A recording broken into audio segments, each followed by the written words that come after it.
Hi, my name is Kayla Epstein, and today I will be going over conflict resolution strategies. In this training, we will go through learning objectives, challenges, content, best practice tips, questions, and a conclusion. So, why is conflict resolution training important? It can improve communication, professional development, a positive work environment, increase problem solving skills, and productivity. By the end of this training, one should be able to apply antecedent strategies to plausible conflicts, identify types of conflicts, possible solutions to conflicts, apply solutions to conflicts, and also monitor ongoing resolutions to a conflict. So, pop quiz. Why is conflict resolution an important skill to develop?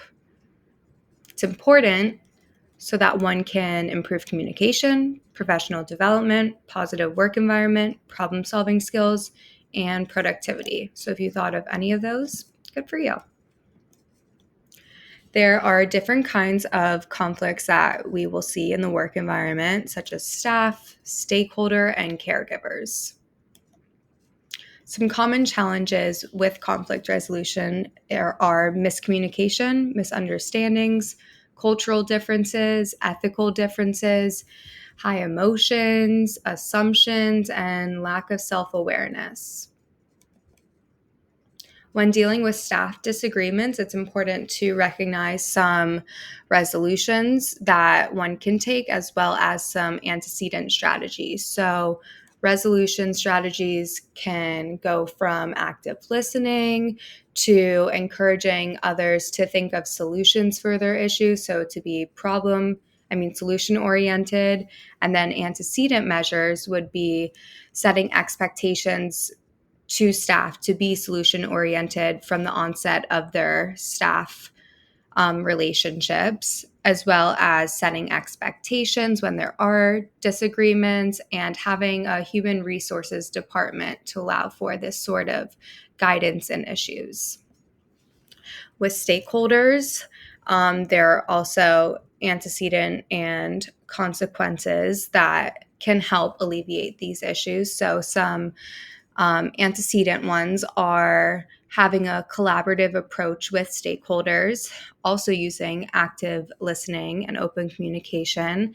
And then some consequence strategies are, first of all, even identifying what kind of conflict you're having with the stakeholder, using that active listening and compromising, but making sure to ensure client dignity always. So, pop quiz. What are some antecedent strategies for stakeholder disagreements? You should say something like active listening and open communication, set expectations of roles of both parties, maybe continuing education training, or a use of a collaborative approach.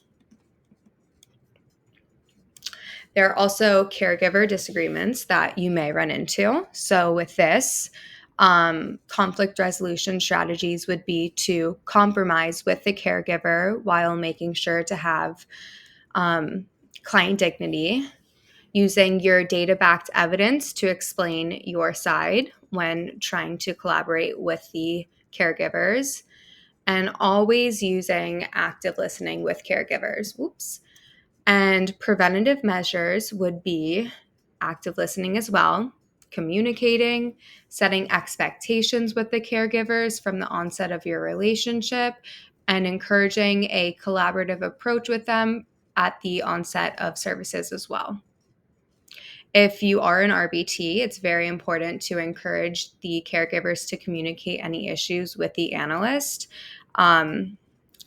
Instead of with the RBT or behavior therapist, because that can become very tricky for someone who's not able to make those compromising decisions. So, some best practice tips would always be to set expectations at the onset of relationships, use open communication and active listening, self reflect on where you stand within the issue, and if maybe you need to be a little bit more solution oriented. And the last one being solution oriented. Always think about what you can do to solve the issue rather than sit in the issue.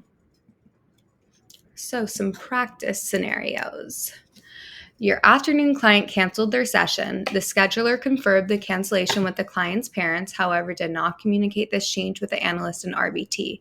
If you're the RBT, how should you handle this scenario?